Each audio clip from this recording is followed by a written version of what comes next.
Welcome to our exploration of prophecies and timelines. We are incorporating the days of creation into this study. Will the Great Reset usher in a new age? What year will this happen? I believe it's very significant that Christ died approximately 1,994 years ago. Will the 2000th year be the final year of the age of Gentiles and the Church? Is our time up?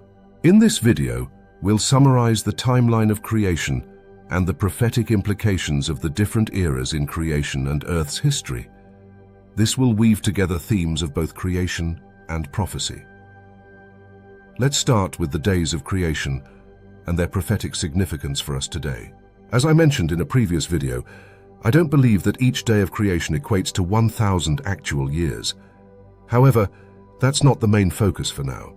In brief, I contend that there was no vegetation present by the sixth day, when Adam and Eve were created. If you need more details, please refer to my earlier videos on creation. Right now, we're exploring the idea that each day of creation might symbolize 1,000 years in Earth's history. Let's investigate some historical events that might align with this theory. If we assume, as many biblical scholars do, that the Earth was created around 4000 BCE, then the first day of creation would represent the period from 4000 BCE to 3000 BCE, with the second day covering 3000 BCE to 2000 BCE, and so forth. This theory suggests that God completed creation in 7 literal 24-hour days, and that these days symbolize a total of 7,000 years, leading up to an unspecified conclusion. Numerous theories about the symbolism of the 7 days of creation have been proposed over the centuries. These theories can be described using terms such as sacred geometry, the pattern of creation, the phases of creation, the idea that the literal days represent long eras, or the concept of progressive creation. A search for the symbolism of the 7 days yields many fascinating articles. A common hypothesis from people of various disciplines is that each day of creation symbolizes an era or age of time, which could encompass 1,000 years, thousands of years, or even millions of years, depending on the specific theory one subscribes to. Another name for this is the Millennial Day theory, or the Millennial Sabbath hypothesis.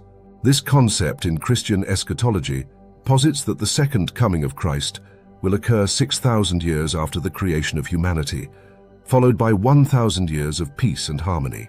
This perspective interprets each millennium as equivalent to one day, based on scriptures such as Psalm 90 verse 4 and 2 Peter 3 verse 8. The 7th millennium is referred to as the Sabbath millennium, synonymous with the millennial reign of Christ described in Revelation 20 verses 1 through 6. Proponents of this theory cite Hosea 6 verses 1 and 2, which indicates that after 2 days the Lord will revive Israel, and on the third day he will restore her and dwell with her forever. They argue that Jesus has been absent for 2 millennia since his crucifixion and is expected to return after 2,000 years. The fact that Israel once again united to form a state and return to their homeland is a major indicator. This interpretation counts the first 2 days as 2 millennia, with the third day representing the millennium of Christ's reign, suggesting that his return is imminent, possibly as early as the year 2027. I am not one to encourage date setting or apocalyptic propaganda, so I will simply present some possibilities. Further support for this theory can be found in the Book of Jubilees, specifically chapter 4 verses 29 and 30, which state, "And at the close of the 19th Jubilee, in the 7th week, in the 6th year thereof, Adam died, and all his sons buried him in the land of his creation, and he was the first to be buried in the earth."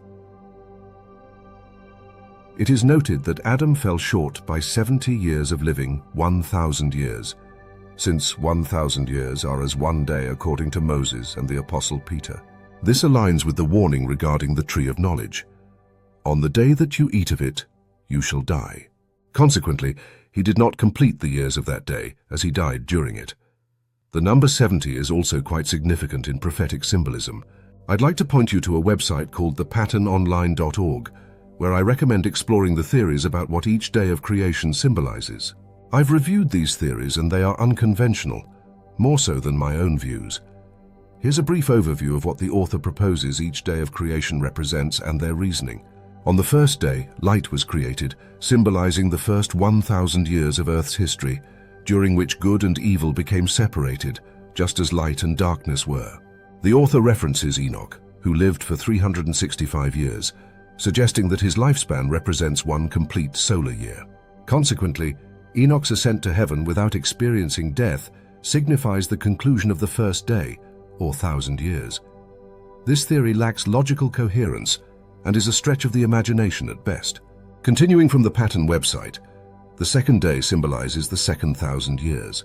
This is represented by the creation of dry land in preparation for trees, which signifies the sons of God as a distinct generation separate from the sons of the earth. It concludes with Noah, whose righteousness ultimately sealed the fate of the other people, who would have harmed him had they not been wiped out by the flood. The author argues that evil had advanced so far beyond righteousness that God needed to intervene to stop it. Where are the connections? The comparisons the author draws to historical events seem unfounded, and I can't find any meaningful parallels between them. The author's theory regarding the third day is as follows. On this day, God created fruit-bearing trees and green vegetation, which the author interprets as God bringing forth individuals of righteous character who would produce the fruits of his spirit during this period. This era is noted for yielding some of the most significant figures in the Bible, such as Abraham, Moses, and various prophets and kings. Once again, I remain unconvinced. Moving on to the fourth day, this is the only part of the theory that somewhat resonates with me. On this day, God created the sun, moon, and stars. Symbolically, the sun represents Jesus Christ, the moon signifies the church, and the stars denote the sons of God. According to this interpretation, Jesus was born near the end of Earth's 4,000th year. He lived for 30 years under the law before initiating the Age of Grace through his resurrection. This marked the birth of the church and began God's process of producing sons in his image. The symbolism of the moon in relation to the church is intriguing, and the book of Revelation has connections. The moon often symbolizes a woman, which might represent the people of Israel or, by extension, the church. The 10 virgins, depicted as women, symbolize the saints, members of the church, who are awaiting Jesus' return. They are likened to a bride eagerly anticipating her groom. Thus, the moon can be indirectly associated with the church. The sun is often viewed as representing God, but some theories suggest it symbolizes Joseph's father, while others argue it represents Abraham. Similarly, some believe the moon symbolizes Sarah, given her role as the mother of the Israelites. Meanwhile, stars consistently represent angels in the Bible, which raises questions when considering the more common belief that the sun, moon, and stars can only signify what is described in Genesis 37:9 through 11. This passage states, "Then he dreamed still another dream and told it to his brothers and said, 'Look, I have dreamed another dream, and this time the sun, the moon, and the 11 stars bowed down to me.'" Joseph's dream involved the sun, representing his father Jacob, later named Israel, the moon, symbolizing his mother Rachel, and 11 stars, which represented his brothers, the ancestors of the future tribes of Israel, bowing down to him. However, since Rachel had already passed away, she could not bow to him. Scholars attempting to rationalize this have suggested, using Occam's razor, that the simplest explanation is that actually it's his stepmother represented by the moon. This reasoning feels inadequate. Should we accept this as the final interpretation? It's no surprise that there is stagnation in prophetic interpretation within many Christian churches globally, leading to widespread disagreement on various topics. For me, this is far from the end of the discussion. I find these explanations unsatisfactory and plan to explore this topic in greater depth in the future, warranting its own dedicated study and video. We will now move on from this particular pattern theory of creation, as the explanations for the other days are no more convincing than what we've discussed so far. Let's try to identify some historical events that might align with similar pattern theories. Most theories suggest that God completed creation in 7 literal 24-hour days, which collectively represent 7,000 years leading up to the end of all things. These would be more credible if certain elements created on each day could be clearly linked to historical events that occurred during the corresponding millennium and matched actual history. Let's examine a notable aspect of creation. If we were to agree that the rupture of the water canopy contributed to the Great Flood, which is believed to have occurred between 2500 BCE and 2000 BCE, It's intriguing that this event would fall within the time frame symbolized by the second day of creation, the same day that the expanse and firmament, the water canopy, were established. This connection could lend some weight to the theory. However, even this link feels somewhat far-fetched. I began to explore other aspects of creation corresponding to their respective days. Let's randomly consider sea creatures and birds, which were created on day 5. According to our timeline, day 5 would symbolize the period from 1 CE to 1000 CE. What historical events could align with the symbolism of the creation of birds and fish during this time frame? Jesus instructed his followers to become fishers of men, which the apostles began to do after his ascension, suggesting that the apostles' role in ushering in the age of the Gentiles and the church might be represented by fish. But what do birds and large sea creatures symbolize? Birds could represent the spread of the gospel around the world. Still, this feels like somewhat shallow speculation.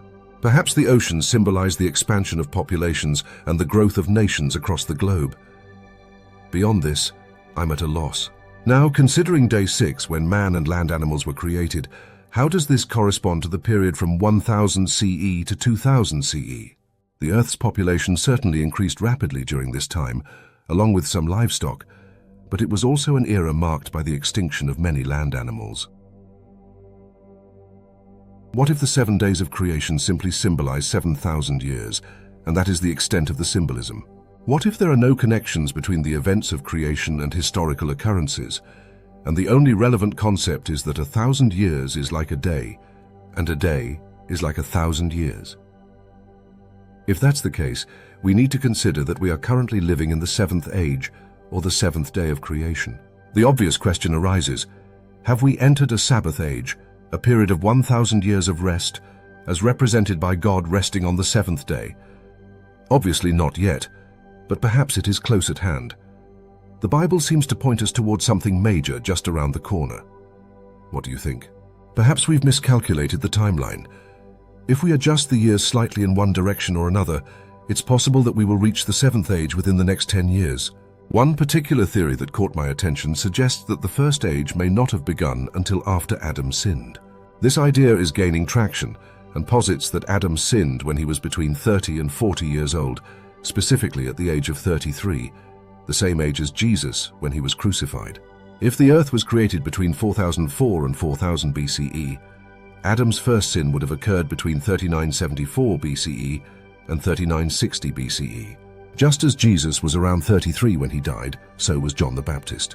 I believe this connection is significant, which led me to search for another pattern. I theorized that Isaac was between 30 and 40 years old when Abraham was commanded to sacrifice him. A closer examination reveals that the commonly held belief that Isaac was around 10 or 12 years old is likely inaccurate. Additionally, David became king at age 30. Joseph rose to leadership in Egypt at 30. Moses was 40 when he fled Egypt, and Joshua was 40 when he spied on Canaan. Clearly, there's considerable significance associated with this age range. Considering these factors, let's estimate an alternative year for the beginning of the 7th age. If Adam sinned between 3974 BCE and 3960 BCE, and we add 6,000 years to that, we would arrive at a range of 2026 to 2040 CE. To pinpoint a more precise year, it would be useful to calculate the year of Jesus Christ's crucifixion. It stands to reason that his crucifixion would also mark the end of an age and fit neatly into the 7,000-year timeline. One method to determine the year of Jesus' death is to start with the date of his birth and add 33 years. I intend to create a comprehensive video exploring the calculations surrounding the birth and death of Jesus. If you investigate the year of Christ's birth, you may be surprised by what you find. Scholars are uncertain about the exact year, with a significant number of theologians suggesting Jesus was born around 6 BCE. Most believe his birth occurred in 4 BCE, while some speculate it could range from 3 BCE to 1 CE. Let's consult the chart to see if it clarifies the situation. According to this chart, the year 4000 after creation places Christ's birth between 4 BCE and 1 CE, noting that there is no year 0. Given that many theologians assert he was born in 4 BCE, corresponding to Adam's creation in 4004 BCE, this would imply that Jesus' crucifixion occurred approximately 30 CE. I encourage you to research this further to understand how most scholars arrive at this conclusion. However, if you investigate the year of the crucifixion, you'll find a broad range of possible years, spanning from 27 CE to 36 CE. This range is not derived from studies on the year of Jesus' birth, but from a focused analysis of events between 27 CE and 36 CE. This analysis aims to pinpoint the exact year based on historical evidence from notable historians, which includes astronomical and geological factors. I believe the destruction of the temple is also relevant in this context. Given that 40 years is a significant number in prophecy and the temple was destroyed in 70 CE, we can calculate 70 minus 40 years equals 30 CE. It could also be 29 or 31 CE, depending on the specific month of these events. This suggests that something very important occurred between 29 and 31 CE. Personally, I do not believe that Jesus was crucified in those years. If you look into this further, you'll find that scholars remain uncertain once again. Is it any wonder that there's such disagreement? How can we be unsure about the years of Christ's birth and death? Not even Josephus was certain of the years of Christ's birth or death. Imagine that. Why would these dates be shrouded from the history books? These years hold prophetic significance and are crucial for understanding the end times. In spite of the fact that people cannot agree on the exact year, we can understand why there is a compelling reason why the Great Reset is projected to begin in 2030. It is either 2,000 years after Christ's crucifixion or the year he began his ministry. 6,000 years after Adam's sin, marking the fall of man, would culminate in 2030 CE, signaling the onset of a new age. It might not necessarily be the end, but could represent a pivotal event that triggers a series of developments leading into a new era. This transition might unfold over a span of 3, 7, or even 40 years. Additionally, many believe that the time of the Gentiles must also correspond with this final age. So, I'm referencing the time of the Gentiles mentioned in Luke 21 verse 24. And they will fall by the edge of the sword and be led away captive into all nations, and Jerusalem will be trampled by Gentiles until the times of the Gentiles are fulfilled. This period seems to represent an age, but it does not fit the typical 1,000-year time frame. The time of the Gentiles could span anywhere from 2,000 to even 4,000 years or more. Many believe this time began with Babylon, as indicated in the prophecies of Daniel, particularly with Nebuchadnezzar's statue of gold, silver, bronze, iron, and clay, and it is thought to conclude with Christ's return and the establishment of his millennial reign. The age of the Gentiles may be distinct from the church age, which Christian scholars generally believe began when Jesus ascended to heaven 40 days after his crucifixion. However, it appears that both the age of the Gentiles and the church age will come to an end simultaneously. Let's examine another verse concerning the age of the Gentiles. Romans 11:25. For I do not want you, brethren, to be uninformed about this mystery, so that you will not be wise in your own estimation. A partial hardening has come upon Israel until the fullness of the Gentiles has come in. And so all Israel will be saved, as it is written, the deliverer will come from Zion, and he will turn away ungodliness from Jacob, for this is my covenant with them when I take away their sins. The time of the Gentiles may have concluded when Israel became a sovereign nation in 1948. Could 1948 signify the fullness of the Gentile age? I don't think so. The end of the church age would likely involve God selecting a new people to represent him as his chosen ones. Israel, while now a nation, does not seem fundamentally different. They still do not recognize Jesus as their Messiah. Therefore, we can reasonably conclude that God's current chosen people remain Christians and the church, indicating that the age of the Gentiles is still ongoing. Perhaps the age of the Gentiles may pave the way for a new age that potentially combines both Jews and Gentiles. In summary, the theory of 7,000 years has some variations and characteristics, but it appears to align with the original Gnostic beliefs that emerged in the 1st and 2nd centuries CE, shortly after Jesus ascended to heaven. These beliefs posited that there are 7 ages in the history of the world, and that God would bring about 1,000 years of rest, symbolized by the 7th day of creation. Are we on the brink of the 7th age? What's your perspective? Personally, I am uncertain. Where is the escalation of wars and rumors of wars and unprecedented times of trouble? The Earth is currently in pristine condition. Consider the minimal death toll over the past 80 years and the lack of major conflicts since World War II. along with the absence of famine and pestilence. There is no comparison between anything we've experienced and the Spanish flu, the Asian flu, or the Black Plague. What is this anticipated new age expected to entail? Most theologians associate the 1,000 years of rest with the millennium described in Revelation 20, verse 4. "And I saw thrones, and they sat on them, and judgment was committed to them. Then I saw the souls of those who had been beheaded for their testimony about Jesus and for the word of God. They had not worshipped the beast or his image, nor had they received his mark on their foreheads or hands, and they lived and ruled with Christ for 1,000 years." Does God use the 7 days of creation to symbolize a time frame of 7,000 years for the earth's existence before its destruction and the creation of a new one? Why 7,000 years for the introduction and eradication of sin in the universe?